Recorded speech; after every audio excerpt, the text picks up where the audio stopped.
Giant chicken अंडा train. Ramapuram नामक गांव में राजेश नाम का एक व्यक्ति रहता था।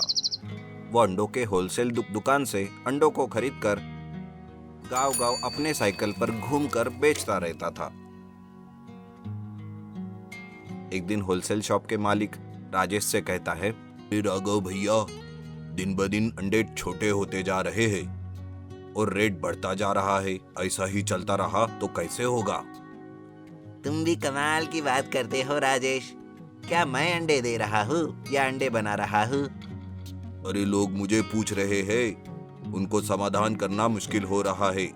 रेट कम करने का सोचता हूँ तो तुम्हारा रेट तो आईफिल टावर की तरह बढ़ता ही जा रहा है। इस तरह कहकर अंडे लेकर बेचने के लिए वो निकलता है। एक दिन एक औरत कहती है, क्यों राजेश, तुम्हारी राह देखते देखते थक गई हूँ। यह कबाड़ी का साइकिल बदल दो तो तुम्हारा बिजनेस अच्छा होगा। अच्छा, क्या कहा? और नहीं तो क्या, तुम साइकिल पर हम तक पहुँचने तक सारा समय बर्बाद हो रहा है। ठीक है, जल्दी से अंडे दे दो, बहुत काम है मुझे। ऐसा कहकर वो अंडे लेकर चली जाती है। राजेश सोचने लगता है, इसने बिल्कुल सच कहा। यहाँ साइकिल पर व्यापार करना बहुत मुश्किल हो गया। इसलिए बाइक बनवा लेता हूँ जिसमें अंडे रखने की सुविधा हो। ऐसा सोचकर एक बाइक पर इधर उधर अंडे रखने के लिए वो स्टैंड बनवाता है। उसका व्यापार तेजी से बढ़ता है। कुछ ही दिनों में वो खुद होलसेल का शॉप ओपन करता है। बहुत सारे अंडे स्टोर करने के लिए गोडाउन भी बनवा देता है। इस तरह वो खुद गांव-गांव में घूमकर होलसेल में अंडे सप्लाई करने लगता है। इससे राजेश बहुत फेमस हो जाता है। राजेश की तरक्की देखकर कुछ लोग ईर्ष्या से जलकर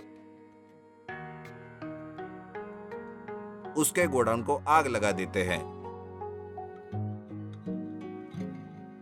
राजेश ये देखकर कहता है, हे भगवान, इतने दिनों का मेरा सारा कष्ट बर्बाद हो गया। अब मैं क्या करूं? ऐसा कहकर वो रोने लगता है।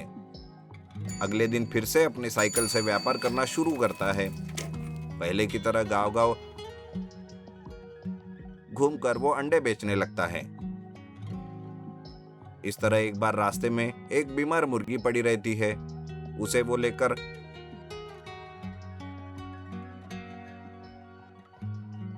अपने घर जाता है और उसे खाना देकर उसका इलाज करता है। कुछ दिनों में मुर्गी तंदुरुस्त हो जाती है और वो मुर्गी कहती है, तुम्हारा बहुत बहुत आभार। तुम्हारे वजह से मैं आज जीवित हूँ। यह सुनकर राजेश हैरान होकर देखते ही रहता है और वो कहता है, क्या तुम बात कर सकती हो? मैंने मेरे जीवन में बात करने वाली मुर्गी को आज तक नहीं देखा। हाँ, मैं एक स्पेशल मुर्गी हूँ, लेकिन किसी ने मेरी मदद नहीं की सिवाय तुम्हारे। मैं मुर्गियों के वजह से ही अपना व्यापार करके जीवन बिता रहा हूँ, इसलिए तुम्हें बचाना मेरा कर्तव्य था। तुम्हारे जैसे अच्छे लोगों का हमेशा भला ही होता है। तभी वो मुर्गी एक अंडा देती है। वो बहुत बड़ा हो जाता है। सभी लोग आश्चर्य से देखते ही रहते हैं। ये बात जानकर एक केक बनाने वाले बेकरी कंपनी से लोग राजेश के पास आकर कहते हैं, राजेश जी, हम लोग बहुत सारा केक बनाना चाहते हैं। हमें आपके अंडों की जरूरत है।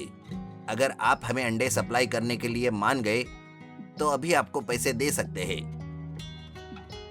क्यों नहीं, जरूर सप्लाई करूंगा। ऐसा कहकर राजेश ट्रेन में बहुत सारे अंडे रखकर शहर भेजते रहता है। सारे लोग जायंट एग्स को आश्चर्य होकर देखते रहते हैं। इस तरह बहुत सारे शहरों को अंडे सप्लाई करते हुए बहुत सारा पैसा राजेश कमाकर खुशी से अपना जीवन बिताता रहता है। इस कहानी को लाइक करें, शेयर करें और ऐसी फनी स्टोरीज के लिए हमारे चैनल को सब्सक्राइब करें। धन्यवाद।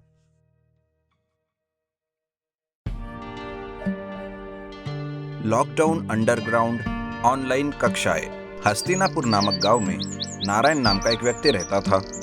वो एक स्कूल चलाता था। लेकिन नारायण बहुत ही लालची और धोखेबाज इंसान था। कोरोना के कारण सारे संस्थाएं लॉकडाउन हो जाते हैं। उसके अगले दिन नारायणा पेपर में समाचार देखकर इस तरह सोचता है, अरे, लॉकडाउन के कारण मेरा व्यापार में बहुत लॉस हुआ है। अगर ये साल ऐसा ही रहा तो मैं लॉस में चला जाऊंगा। ऐसा कहकर वो सोचता रहता है। तभी बच्चों के पेरेंट्स स्कूल आकर कहते हैं, नारायण सर, लॉकडाउन के कारण स्कूल ओपन होने की कोई आशा नहीं। फिर बच्चों की पढ़ाई का क्या होगा? उनका भविष्य खराब हो जाएगा ना। देखिए, मैं भी यही सोच रहा हूँ। सरकार ऑनलाइन क्लासेस चलाने के लिए कह रही है। मैं आप लोग और आपके बच्चों के बारे में ही सोचकर एक निर्णय लिया। कहिए सर, बच्चों के लिए ही है ना? इस परिस्थिति में हमको क्या करना चाहिए? आपके बच्चों को एक स्मार्टफोन खरीद कर दीजिए और बच्चे ऑनलाइन क्लासेस सुने इसका ध्यान रखें। ऑनलाइन क्लासेस के लिंक के लिए थोड़ा फीस पे करना पड़ेगा। लेकिन सर, अभी के अभी इतना पैसा मुश्किल है सर। अरे, इसमें मुश्किल क्या है बॉस? आपके बच्चों की भलाई के लिए है ना। आपके बच्चे अच्छे से पढ़ लिख जाएंगे तो कल अच्छे जॉब भी कर पाएंगे। उसके बाद जितना भी पैसा कमाएंगे सब आपका ही होगा ना। नारायणा सर की बातें सुनकर सारे पेरेंट्स मान जाते हैं। आप जैसा कहे वैसा ही करेंगे, ऐसा कहकर वो चले जाते हैं। अगले दिन सारे पेरेंट्स अपने बच्चों को स्मार्टफोन खरीद कर देते हैं। कुछ दिनों बाद क्लासेस ना सुनकर थोड़े बच्चे गेम खेलने लगते हैं, तो थोड़े YouTube में पिक्चर देखना शुरू करते हैं। इससे परेशान होकर पेरेंट्स फिर से स्कूल प्रिंसिपल नारायणा के पास जाकर बात करते हैं। एक पेरेंट कहता है, देखिए सर, आपने जैसा कहा वैसा ही हमने स्मार्टफोन खरीदा और आपकी फीस भी भरी, लेकिन उससे कुछ फायदा नहीं हो रहा है। क्यों, क्या हुआ? बताइए जरा। अरे क्या होना है सर, ज्यादा देर तक फोन देखकर हमारे बच्चों की आंखें जल रही है, उनके सर में भी दर्द हो रहा है और थोड़े बच्चे तो क्लास ना सुनकर फोन पर गेम्स और पिक्चर देख रहे हैं। सच कहा, लेकिन आपके बच्चों के लिए मैं एक बड़ा रिस्क लेता हूँ। मुझे सपोर्ट कीजिए।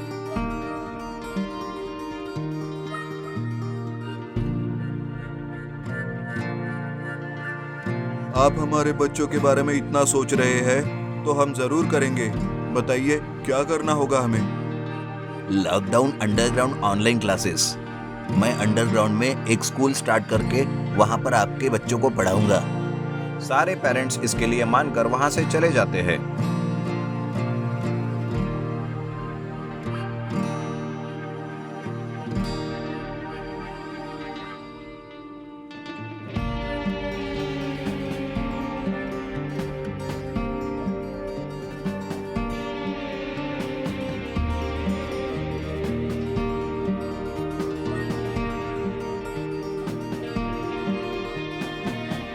तब नारायण सोचता है, जैसा भी हो, सारे पेरेंट्स तो मान गए।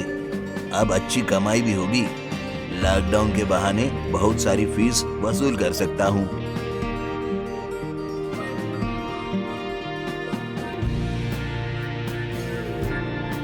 अंडरग्राउंड स्कूल के बारे में किसी को पता ना चले, इसलिए बच्चों को डिजिटल क्लासेस के द्वारा बच्चों के क्लासेस होते थे।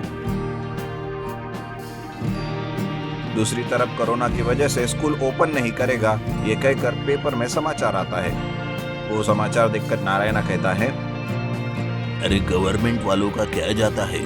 लाखों रुपया का लॉस तो हमें होगा ना। फिर भी मेरे अंडरग्राउंड क्लासेस के बारे में किसी को कुछ पता नहीं चलेगा। इस तरह सोचते हुए हंसते रहता है। तभी वहां पे पुलिस आती है। पुलिस कहती है, मिस्टर नारायणा, इतनी कठिन परिस्थिति में आपका स्कूल रन करना अच्छी बात नहीं है। आपने सरकार के ऑर्डर के खिलाफ ये सब कुछ किया है, इसलिए हम आपको अरेस्ट कर रहे हैं। अरे, लेकिन आपको पता कैसे चला? मिस्टर नारायणा, ये मत भूलना कि पुलिस और सरकार आपसे भी ज्यादा इंटेलिजेंट है। ऐसा कहकर पुलिस उन्हें जेल में डाल देते हैं। सीख, लालच बहुत ही बुरी बला है। इस कहानी को लाइक करें और हमारे चैनल को सब्सक्राइब करें। और अपने दोस्तों को जरूर जरूर शेयर करें। धन्यवाद।